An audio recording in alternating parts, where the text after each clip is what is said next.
Now let's think about what prison is for a second. Prison is where they take away your freedom, right? Your freedom of speech, your freedom to go places, to do things that you want. That's what prison is, right? And China is creating the world's largest prison. And the first thing that they're doing is controlling the media. You know, of course, again, the firewall here is a big deal. You can't get any information from the outside, but even information on the inside is controlled, right? A lot of times if you post something on WeChat or QQ, and this has happened to me personally, so I'm speaking from experience. I posted something on QQ one time and it was taken down. China's internet restrictions are some of the most sophisticated in the world. Its far-reaching system not only blocks social media sites and search engines, but routinely blocks news websites too. Apple's iBooks and iTunes movie offerings have also been shut down, but LinkedIn is allowed. Right, there are certain videos and pictures that if you try to share on WeChat, it would say, you know, something like this is not allowed, cannot send, right? So they're controlling the media, right? And that is something that they would do to you in a prison. They would control the media, right? Control who you talk to, what you say and you cannot say, right? So it's like a prison. They control the media. They control what people are saying and what people are sharing, right? The next thing, of course, are gun laws. Now, you know, a lot of Americans are against gun laws. Chinese people are against gun laws because, of course, they haven't had guns here in a while, right? There are guns, but there's not very many. I've never really seen one here in China, right? So, gun laws. You know, one of the things that we really hold on to in America is the fact that we have guns because it can protect us from our government. Now, is that necessarily 100% true? No, not necessarily. But, you know, if the Chinese population did have them, it would be a little more hard to control them, right? So that's something that all governments that are like this have done. They've taken away guns and their right to have guns and things like that. And even if you want to go hunting, even if it's just for hunting purposes, you can't even have a gun here. It's just something that is outlawed, right? So you really have no protection against tyranny, right? There's no protection against government or anything like that, or another person or whatever, right? If someone tries to break into your house, you don't really have any protection in that way. So that protection is not limited just to criminals, right? It's limited to everyone. So that's the second way, is of course by gun laws. The next thing that I want to talk about is electronic pay.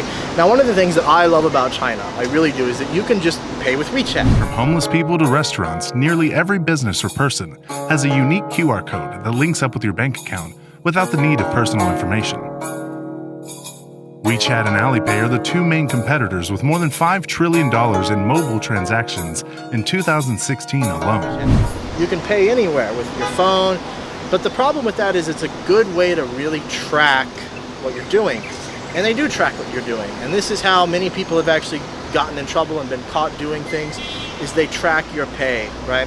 Now, I know in America we have debit cards and credit cards and, you know, we have Apple Pay, but the intention is very different, right? The intention in America is they wanted to make it easier for people and safer for people to not lose their money. Here, it's a way of tracking people. It's a way of controlling people. It's a way of seeing how people are spending their money, right? So that's one of the ways that they're controlling people. While it's very convenient, it is very good, and I love it. I do it every day. I haven't held cash here in China in, my gosh, well over a year, at least 2 years. It is something that is kind of scary because it is controlled, it is watched, it is recorded, right? It is one of the ways that they track people, that they control people. The next way is facial recognition. Now, facial recognition is very good here. There's actually a KFC here that is connected to your Alipay account where you can go in and you can pay with facial recognition.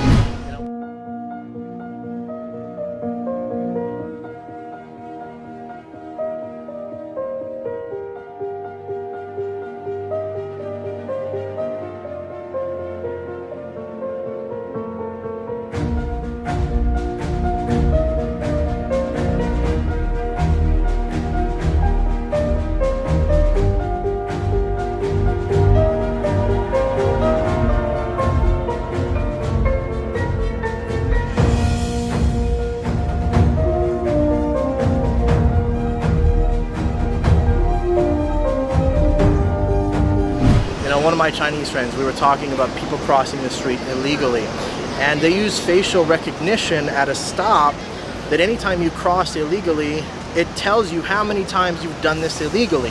It publicly shames you, right? It says, hey, you know, Joe Smo, you've crossed the street 7 times illegally, right? It uses facial recognition, right? And of course we have facial recognition in America, but it's something that is limited to like casinos, right? And it's just not something that is everywhere. Like it's not really there to control people. It's usually for security purposes.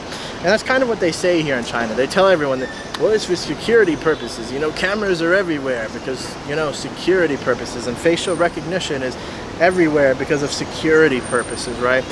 You know, I can guarantee you there's more than one camera here, right? My camera is filming me, but there's plenty of other cameras here filming me too, right? So that is just the way that it is. Facial recognition here is crazy, right?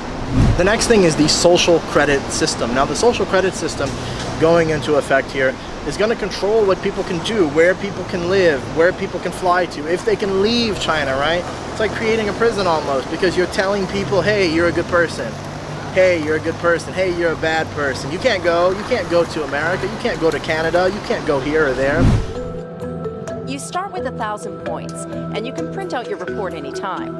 You lose points for things like jaywalking, littering, tossing cigarette butts, or spreading rumors.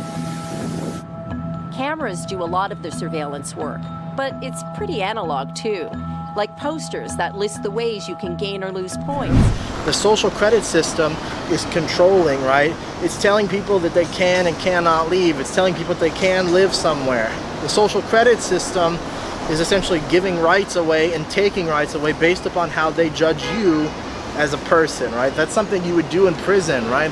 They would say, oh no, you can't you know, work in this job of the prison. You can't do that, you know, can't do that, you know. They watch you, they give you a number, they give you a level, a rating, right? And they decide what you can and can't do, and if you can and can't leave, right? So that's how China is creating the largest prison system in the world, because Chinese people are losing their freedoms, right? They're being put in prison in their own country, essentially. And a lot of people here don't even realize it. They don't even see it. They don't even know that it's happening, right? So that's what's going on here in China. That's all I wanted to say. Like, comment, subscribe, and have a good day.